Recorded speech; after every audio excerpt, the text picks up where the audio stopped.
अल्हम्दुलिल्लाह अल्हम्दुलिल्लाहि वकफ़ा वस्सलातु वस्सलामु अला सय्यिदिल अंबिया अम्मा बाद औज़ु बिल्लाहिस समीइल अलीम मिनश शैतानिर रजीम बिस्मिल्लाहिर रहमानिर रहीम लक़द कान लकुम फ़ी रसूलिल्लाहि उस्वतुन हसना लिमन कान यरजुल्लाह वल यौमिल आखिर व ज़करल्लाह कसीरा सदक़ल्लाहुल अज़ीम।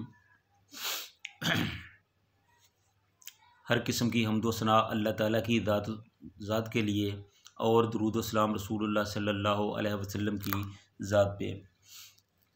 जैसा कि आपको मालूम है कि ग़ज़वा अहज़ाब के हवाले से गुफ्तगू हो रही है। इस ग़ज़वा अहज़ाब को ग़ज़वा अहज़ाब इसलिए कहा जाता है कि अहज़ाब हिज़ब की जमा है और हिज़ब का माना है गिरोह, जमात, फ़ौज, लश्कर, यानी कि ऐसा ग़ज़वा जिसमें तमाम अरब के गिरोह इकट्ठे होकर आ गए, तमाम अरब की जमातें इकट्ठी होकर मुसलमानों के ख़िलाफ़ आ गई, तमाम अरब की फ़ौजें और लश्कर इकट्ठे होकर मुसलमानों की तरफ आ गए। तो दूसरा इसका नाम है जंग खंदक। जंग खंदक इसको इसलिए कहा जाता है कि अरब की तारीख़ में पहली दफ़ा किसी ने खंदक खोद कर दुश्मनों का रास्ता रोका था, तो इसके लिए इसका नाम ही जंग खंदक पड़ गया। तो बहरहाल इनके मुख्तसर हालात हम पिछले 2 प्रोग्रामों में बयान कर चुके हैं। तो आज भी हम इसका जो बकिया हिस्सा है वो आपके सामने पेश खिदमत कर रहे हैं। तो यहाँ अल्लाह ताला ने हुक्म दिया है लक़द कान लकुम फ़ी रसूलिल्लाहि उस्वतुन हसना, अलबत्ता तहकीक रसूलुल्लाह सल्लल्लाहु अलैहि वसल्लम की ज़िंदगी जो है वो मुसलमानों के लिए उस्वा हसना है, बेहतरीन नमूना है। लिमन काना यरजुल्लाह वल यौमिल आखिर, जो लोग अल्लाह ताला की मुलाकात और क़यामत के दिन पर यकीन रखते हैं। व ज़करल्लाह कसीरा, और अल्लाह ताला का ज़िक्र कसरत से करते हैं। तो जैसा कि पहले बताया जा चुका है कि बहुत से लोग जो थे वो कुफ़ार के इन लश्करों को देखकर घबरा गए, खौफज़दा हो गए और उन्होंने भागने में ही अपनी अफ़ियत समझी। जो मुसलमानों को भी मैदान खाली छोड़ने का मशवरा दे रहे थे, लेकिन अल्लाह ताला ने कहा कि ये लोग मुनाफिक हैं, आप इनसे दूर रहो। तो कहा कि लक़द कान लकुम फ़ी रसूलिल्लाहि उस्वतुन हसना, कि अल्लाह के रसूल सल्लल्लाहु अलैहि वसल्लम की ज़िंदगी ही तुम्हारे लिए बेहतरीन नमूना है।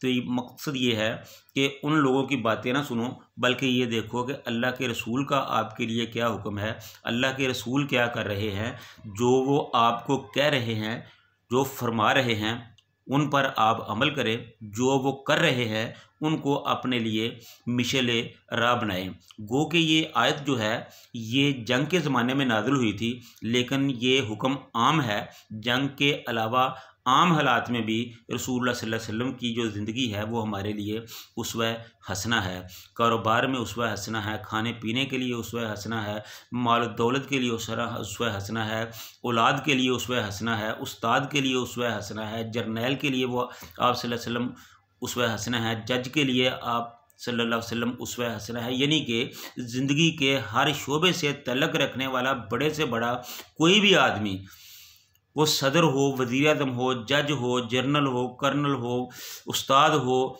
कादी, कोई भी हो, आप सल्लल्लाहु अलैहि वसल्लम की ज़िंदगी हम सब के लिए उस्वा हसना है। उनका फरमान हमारे लिए हरफ़ आखिर है, तो हमें चाहिए कि उनके फ़रामीन के मुताबिक अमल करें।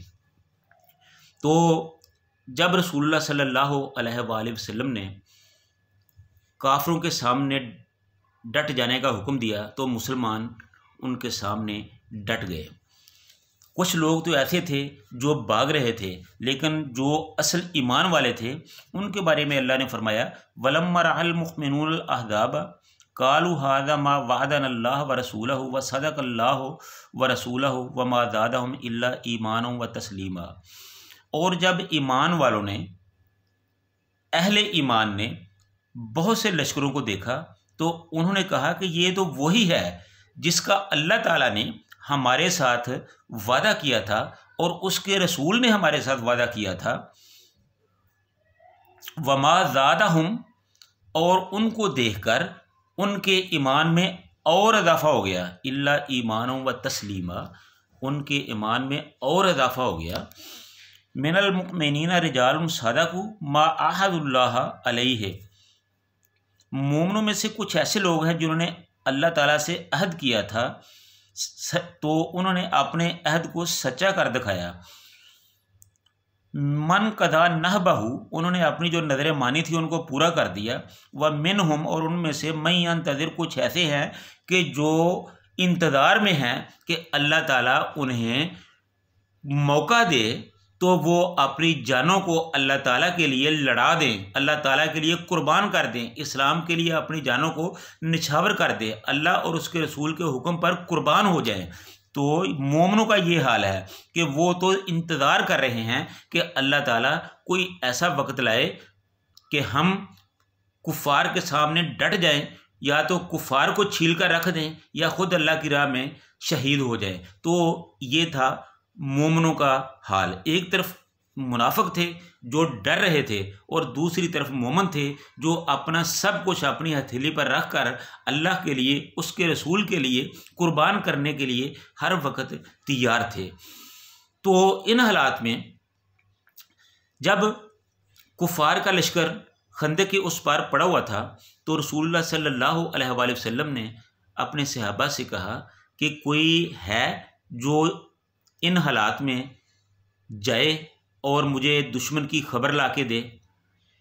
तो क्योंकि हालात ऐसे थे, कोई आदमी भी उठने के लिए तैयार नहीं था। आप सल्लल्लाहु अलैहि वसल्लम ने फिर फरमाया, तो उसके बाद हज़रत ज़ुबैर रज़ी अल्लाह ताला अन्हु उठे, फरमाया, अर्ज़ की कि अल्लाह के रसूल मैं हाज़िर हूँ। रसूलुल्लाह सल्लल्लाहु अलैहि वसल्लम ने तीसरी दफ़ा फिर फरमाया कि कोई है जो उठे। उनका मकसद ये था कि कोई आदमी और उठे और वो ज़ुबैर रज़ी अल्लाह ताला अन्हु के साथ जाए, जिससे उनका काम थोड़ा सा आसान हो जाए। लेकिन कोई भी ना उठा। असल में इतनी ज़बरदस्त सर्दी थी कि अपने खैमों से बाहर निकलने का किसी में हौसला ही नहीं पड़ रहा था। तो दुश्मनों का रौब बहुत ज़्यादा था, अंधेरा था, तो जैसे बाहर खौफ ही खौफ था, कोई भी उठने के लिए तैयार नहीं था। तो ऐसे में हज़रत ज़ुबैर रज़ी अल्लाह ताला अन्हु उठे और उन्होंने कहा कि हाँ मैं जाता हूँ और मैं पता करके आता हूँ। तो हज़रत ज़ुबैर रज़ी अल्लाह ताला अन्हु जब बाहर निकले तो क्या ही ईमान था उन लोगों का। वो फरमाते हैं कि जैसे ही मैं बाहर निकला तो मुझे सर्दी का एहसास ही ख़त्म हो गया। अल्लाह ताला ने मेरे लिए हालात ऐसे बना दिए कि मुझे सर्दी का खौफ ना रहा, बल्कि सर्दी ही मेरे लिए ख़त्म हो गई। मुझे सर्दी लग ही नहीं रही थी। तो मैं इसी हालात में खंदक पार की और दुश्मनों के लश्कर में चला गया। तो वहाँ एक आदमी था, अंधेरा बहुत ज़्यादा था, तो मैंने उसका बाजू पकड़ा और उसके साथ बातें शुरू कर दी। तो आहिस्ता आहिस्ता आगे चलता गया तो मैंने वहाँ देखा कि अबू सुफियान खड़ा था।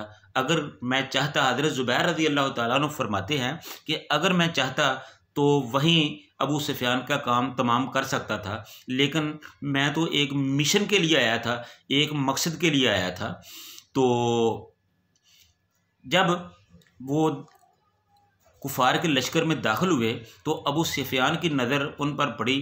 तो अबू सुफियान ने पूछा कि ये तुम्हारे साथ कौन है? तो जो साथ जिसका हाथ पकड़ा हुआ था उसको भी नहीं पता था कि वो कौन था, तो उसने कह दिया कि ये मेरा दोस्त है। तो इस तरह हज़रत ज़ुबैर रज़ी अल्लाह ताला अन्हु उनके दफ्तर में, उनके लश्कर में घूमते रहे, चलते रहे, फिरते रहे, उनके सारी जो थी वो बातें सुनी। तो अबू सुफियान कह रहा था कि हम तो खामखा में इधर पड़े हुए हैं, कोई फ़ायदा नहीं है, ना तो हमारी लड़ाई हो रही है, ना मुसलमानों पर हम काबू पा सके हैं और उल्टा हम मुसीबत में पड़ गए हैं, तो मैं तो वापस जाने का सोच रहा हूँ। तो दूसरे भी जो सरदार थे वो भी यही कह रहे थे। तो इस तरह ये मुख्तलिफ़ बातें सुनी और हज़रत ज़ुबैर रज़ी अल्लाह ताला अन्हु उनकी ये सारी बातें सुनकर वापस तशरीफ़ लाए। तो आगे अल्लाह के रसूल सल्लल्लाहु अलैहि वसल्लम को बताया कि मैंने अबू सुफियान की बातें सुनी हैं और वो ऐसा ऐसा कह रहा है, वो बहुत मायूस हैं और वापसी का इरादा किए हुए हैं। तो उनके दूसरे जो सरदार हैं वो भी ऐसा ही कह रहे हैं। तो अभी ये बातें हो रही थी कि अल्लाह ताला ने मुसलमानों की एक मदद की कि वहाँ बड़ी तेज़ और सख्त आंधी भेज दी, और वो आंधी इतनी ज़बरदस्त थी, इतनी तेज़ थी कि एक तो सर्दी थी, और सर्दी की वजह से जो लोग थे वो ठिठुर रहे थे। हवा भी इतनी सर्द थी कि वो जिस्मों में दाखिल हो रही थी, और उनके जिस्म जो हैं वो सर्दी से सिकुड़ रहे थे। तो उनको कुछ समझ नहीं आ रहा था कि हम इससे किस तरह बचें। और दूसरा ये था कि इस सर्दी की वजह से उनके जानवर भी जो थे वो भी बेकाबू हो रहे थे, और फिर हवा की शिद्दत का इस कदर दबाव था कि उनके जो जानवर थे वो भी उस हवा की वजह से बिदक कर डरे और भागने लगे। उनके खैमे जो थे वो उखड़ गए, उनका जो खाने पीने का जो सामान था वो बिखर गया, देगें उलट गईं, बर्तन उलट पलट हो गए, उनके खाने का सारा सामान ख़राब हो गया। और उन्होंने इन चीज़ों को अपने लिए बदशगुनी समझा, और अबू सुफियान कहने लगा कि ठीक है, आप तो इधर इंतज़ार करो और मैं वापस जा रहा हूँ। जब अबू सुफियान ने ये कहा तो उनके की तरफ देखकर जो बनु गतफान वाले थे वो भी बददिल हो गए, और उसने कहा कि अगर तुम जा रहे हो तो फिर हमने इधर क्या करना है। वो कि जितने भी कुफार के लश्कर थे वो इस आंधी और तूफ़ान की वजह से वापस चले गए। और ये बताया जाता है कि ये जो आंधी और तूफ़ान है ये कोई आम किस्म की आंधी और तूफ़ान नहीं था, बल्कि ये मुसलमानों की अल्लाह ताला ने मदद की, और कुफ़ार पर अल्लाह ताला ने एक ख़ास किस्म का रोब जो था वो तारी कर दिया। और ये आंधी और तूफ़ान जो था ये ऐसा भी हो सकता था जिस तरह आद और समूद पे आया था, ये उस तरह उनको तबाह बर्बाद भी कर सकता था जिस तरह आद और समूद को उस आंधी ने तबाह बर्बाद किया था। लेकिन ये तो रसूलुल्लाह सल्लल्लाहु अलैहि वसल्लम की मौजूदगी थी कि उनको सिर्फ़ उनके अमाल की सज़ा ही मिली, उससे आगे अल्लाह ताला ने कोई उनको ज़्यादा सज़ा ना दी, बल्कि जो उन्होंने किया था सिर्फ उसी की उनको सज़ा मिली और वो वापस चले गए। अगर रसूलुल्लाह सल्लल्लाहु अलैहि वसल्लम की ये दुआ ना होती तो अल्लाह ताला उनको वहीं नेस्त व नबूद भी कर सकता था। तो इस तरह इन हालात में जो कुफ़ार थे वो सारे वापस चले गए, और ये अल्लाह ताला ने मुसलमानों को बग़ैर लड़े एक ज़बरदस्त बेपाया किस्म की फ़तह अता फ़रमाई, और जो कुफ़ार थे वो नाकाम और नामराद जिस तरह आए थे उसी तरह वापस चले गए। ना तो वो मुसलमानों पर हमला कर सके, ना वो मुसलमानों का कुछ बिगाड़ सके, ना वो मुसलमानों को डरा सके, ना वो मुसलमानों की किसी गनीमत पर कब्ज़ा कर सके। वो जिस तरह आए थे उसी तरह नाकाम और नामराद वापस लौट गए, और अल्लाह ताला ने इस तरह मुसलमानों को बग़ैर लड़े ही इतनी बड़ी फ़तह से नवाज दिया। जब ये मसला बना तो रसूलुल्लाह सल्लल्लाहु अलैहि वसल्लम ने फरमाया कि आज के बाद इंशाअल्लाह ताला अल्लाह के हुक्म से आज के बाद मदीने को कोई ख़तरा नहीं है, कोई भी गिरोह, कोई भी फ़ौज, कोई भी लश्कर आज के बाद मदीने पर हमला करने की जुर्रत नहीं करेगी। और फिर तारीख़ ने यह साबित किया कि उसके बाद ग़ज़वा अहज़ाब के बाद किसी को भी मदीने पर चढ़ आने की जुर्रत ना हुई। जब भी कोई लड़ाई हुई मुसलमानों ने दुश्मन के घर जाकर लड़ाई की, दुश्मन को वहीं जाके तह तह किया। हर जगह पर अल्लाह ताला ने मुसलमानों को फ़तह से ही हमकिनार किया। तो ये थे जंगे अहज़ाब के कुछ अहवाल जो मुख्तसर तौर पर आपके सामने बयान किए गए हैं। इसके आगे बनु कुरैज़ा का मामला है वो इंशाअल्लाह हम अपने आइंदा प्रोग्राम में आपके सामने रखेंगे।